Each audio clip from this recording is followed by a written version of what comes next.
اور عوام میں بھی کچھ اس قسم کا ہو گیا ہے کہ اس طرح کے لوگوں کی بڑی واہ واہ کی جاتی ہے. حالانکہ میں سمجھتا ہوں کہ یہ جو سیاسی اقدار ہیں ان کے سراسر خلاف ہے اور ہم نے اپنی مورل ویلیوز کو اس حد تک گرا دیا ہے. میں یہ آپ سے بات اتفاق کرتے ہوئے آگے بڑھاؤں گا کہ ایک تو عدم برداشت کی سیاست، اخلاقی قدریں ختم کر کے حدود کو بھول جانا، اور دوسرے اکانومی کا انکنسسٹنٹ پالیسیز، یعنی پالیسیوں کا غیر تسلسل، پالیسیوں میں تسلسل کا نہ ہونا اس وقت صحیح ہماری مسئلہ بنا ہوا ہے. آپ یہ دیکھیں کہ جب بھی عمران خان کو وہ کہتے ہیں ہم گرفتار کر رہے ہیں، بنی گالہ کے بعد ایجنسیاں نظر آئی ہیں، فوج نظر آئی ہے، رینجر نظر آئی ہے، پولیس نظر آئی ہے. ہمارا سسوک بانڈ سیدھا اوپر جانا شروع ہوا تھا، وہ $2 ٹوٹ گیا کل ان بیانات کی وجہ سے، اور آج وہ مزید ₹5 آج $2 ٹوٹا ہے ڈالر کے مقابلے میں، اور اوپن مارکیٹ میں زیادہ ٹوٹا ہے. یہ آپ کو، اور ابھی ہم IMF کے ایگریمنٹ کی طرف نہیں جا چکے ہیں، ابھی there is still a distance between cups and the lip. ہم نے دوست ممالک سے ہاتھ پیر جوڑ کے $4 بلین کی ایشورنسز لے لیے ہیں اور بڑے فخریہ بتلا رہے ہیں، لیکن IMF نے اور شرائط بھی لگا دی ہیں. IMF نے یہ کہا ہے کہ جو ٹیکس کی مد میں آپ نے فکس ٹیکس کو جو ہم کے الیکٹرک اور وابڈا کی بلوں کے ذریعے لے رہے تھے اس کو ختم کر دیا ہے جو وزیر اعظم صاحب نے. اس کے آپ $72 ارب ہمیں بتائیں آپ کہاں سے کلیکٹ کر کے ہمیں دیں گے.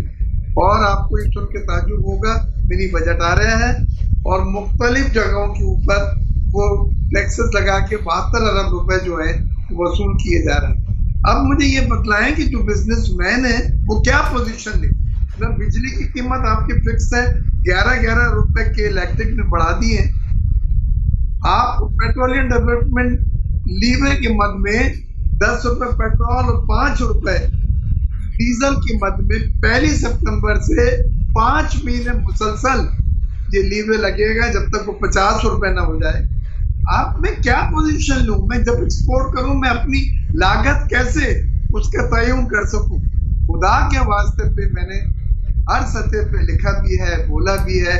Federation of Pakistan chamber of commerce نے بھی کیا، بلکہ اسلام آباد چیمبر اور کامرس نے تو اس سلسلے میں سیاسی جماعتوں کی ایک میٹنگ بھی کی ہے کہ آپ میثاق معیشت جو ہے وہ ایک طے کر لیں. سیاست میں جو آپ کرتے رہیں آپ کو آزادی ہے. نہیں مرزا صاحب، آپ نے میرا وہ جو ہے اپنا غیاث الدین صاحب کا انٹرویو دیکھا تھا جو اینگرو کے چیئرمین؟ دکھاؤ کلپ غیاث الدین والا. جی نہیں، معاف کیجیے گا، میں نے نہیں دیکھا. ابھی اس کو میں ابھی اسی پہ تو ہم نے کام شروع کیا تھا، ابھی میں آپ کو دکھاتا ہوں. دکھائیں جی. چارٹر آف اکانومی ایک ایسی چیز ہے جو کہ ضرور سٹیئر ہو سکتی ہے آپ کی نیشنل سیکیورٹی کاؤنسل پہ، اور اس کی وجہ یہ ہے، اس کی وجہ یہ ہے کہ نیشنل سیکیورٹی کا ایک اہم ستون اب آپ کی اکانومی ہے.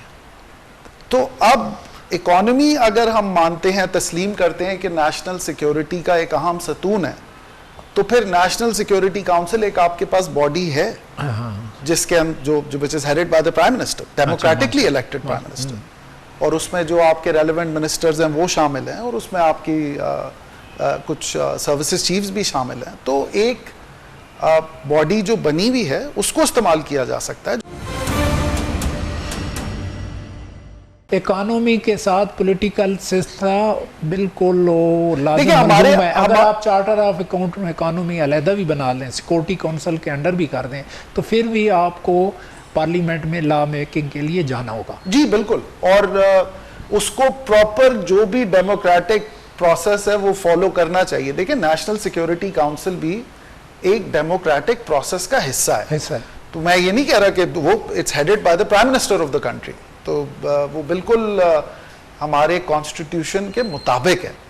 آئی تھنک کہ وقت اب یہ آ گیا ہے کہ ہم فوکس اپنا اکانومی پہ لائیں اور جو سٹیپس ہمیں لینے ہیں اگلے کچھ سالوں میں ان کو ہم ایک چارٹر بنائیں یا کچھ کہیں اس کو, اور وہ ہمیں فالو کرنے چاہیے ریگارڈلیس آف کہ کون گورنمنٹ ہے. اور یہ دنیا میں ہمیں مثالیں ملیں گی. بنگلہ دیش ایک مثال ہے. آپ یہ نہیں دیکھتے کہ اوورسیز یا فارن انویسٹر ہمارے ملک میں سیکورٹی کے حالات, غیر یقینی صورتحال, یہ جتنے تک ٹھیک نہیں ہوتی تو باہر کی کمپنیاں انویسٹمنٹ کے لیے آئیں گی؟ دیکھیں جی, باہر کی کمپنیاں, اور جس چیمبر کو میں ریپرزینٹ کرتا ہوں, overseas investor chamber of commerce and industry, ہم سرویز کراتے ہیں اپنی ممبر کمپنی سے. تو اس کے اندر جو ہمیشہ سب سے ایک چیز جو نظر آتی ہے وہ یہ آتی ہے کہ consistent policy frame work for different industries. یہ بہت ضروری ہے. جب تک ملک کے اندر ڈفرینٹ سیکٹرز میں پالیسی فریم ورک یا لانگ ٹرم پالیسی موجود نہیں ہوگی اور اس میں انویسٹر کو کنسسٹنسی نہیں نظر آئے گی تو زیادہ انویسٹمنٹ بڑھانا مشکل ہے. اس کے علاوہ پھر ظاہری بات ہے as of doing business, security کچھ کنسرنز ہیں, لیکن جو مین اگر آپ سمجھیں جو کنسرن آتا ہے وہ ایک کنسسٹنٹ پالیسی فریم ورک کا آتا ہے. اور اس پہ ہمیں ضرور کام کرنا ہوگا. اور جس چارٹر آف اکانومی کی ہم بات کر رہے ہیں اس کے اندر ایک جو میجر ایریا ہے وہ یہی ہے کہ ہمارے ملک میں انڈسٹریل پالیسی ہو اور ڈفرینٹ سیکٹرز کو گورن کرنے کے لیے پالیسیز ہوں, بھلے وہ فرٹیلائزر ہو, پاور ہو, آٹوز ہو, پیٹرو کیمیکلز ہو, ای این پی ہو. ہمیں یہ اس کی سخت ضرورت ہے. تو آپ ابھی یہ جو شہباز شریف صاحب گئے ہیں وہاں, اور یہ بھی ایک اکانومی کا جو ہے نا اس کے سے ریلیٹڈ ہی معاملہ ہے کہ وہ ایل این جی پہ بھی بات کریں گے, یہ سوئی نادرن اور سوئی صدرن کو پرائیویٹائز بھی کر رہے ہیں, اور اس کی کوئی امکانات ہیں؟ اچھا, ایل این جی ٹرمینل کی بات کر رہے ہیں جی, اور ڈیفرڈ گیس کی سپلائی جو ہے اس پہ ٹوٹل دونوں چیزوں پہ 2 ارب روپے کی وہ ان سے فائنینشیل مدد کے لیے گئے ہیں. تو کیا آپ سمجھتے ہیں کہ اس سے یہ تو مدد ہم سب سے مانگ رہے ہیں اور قطر بھی میرا خیال ہے مدد کرے گا, اور این جی پہ بھی میرا خیال ہے ان کے معاملات ابھی کچھ صحیح ہو جائیں گی, کیونکہ ہم نے ای سی سی میں وہ تمام رکاوٹیں جو ایل این جی ٹرمینل میں تھی تھرڈ پارٹی کی وہ ہٹا دی ہیں, وہ اب راہ ہموار ہو گئی ہے, اور اب قطر مطمئن ہے سرمایہ کاری کے لیے. لیکن ٹوٹل 4 بلین میں 1 بلین سعودی عرب سے ہے ڈیفرڈ آئل پیمنٹ کے مد میں, 1 ارب یو ای سے ہے جو حکومتی کمپنیاں اسٹاک ایکسچینج کی اس میں سرمایہ کاری او جی ڈی سی پی پی ایل وغیرہ میں, اور 2 بلین قطر سے ہے. یہ ٹوٹل ملا کے 4 بلین کا جو شارٹ فال ہے جو آئی ایم ایف کو ہم نے پورا کر کے دکھانا ہے وہ ان 3 ممالک سے کیا گیا ہے. لیکن ابھی جو ہے نا ہم جو توقع کر رہے تھے کہ اس کے مہینے کے اینڈ تک ڈالر 180-85 پہ آ جائے گا, لیکن وہ تو ناممکن نظر آ رہا ہے. دیکھیں جس دن آئی ایم ایف کی قسط ڈسبرس ہوگی 1.12 بلین کی 7ویں قسط ہے اور $1 بلین کی 8ویں قسط ہے. ہمارا 7واں اور 8واں ریویو رپورٹ ایک ساتھ جمع ہوئی ہے, تو یہ آگے پیچھے قسطیں بھی ہمیں پے کر دی جائیں گی.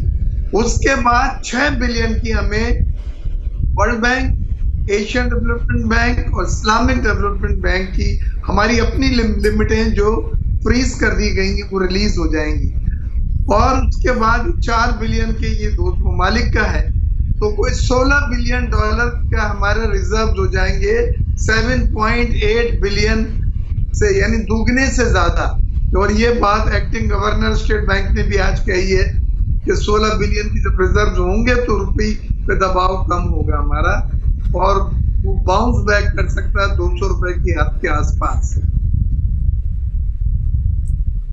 تو یہ سٹاک مارکیٹ آج پھر جو ہے نا 540 کا اس پوائنٹس کا اس میں اضافہ تو ہوا, لیکن اس کا کوئی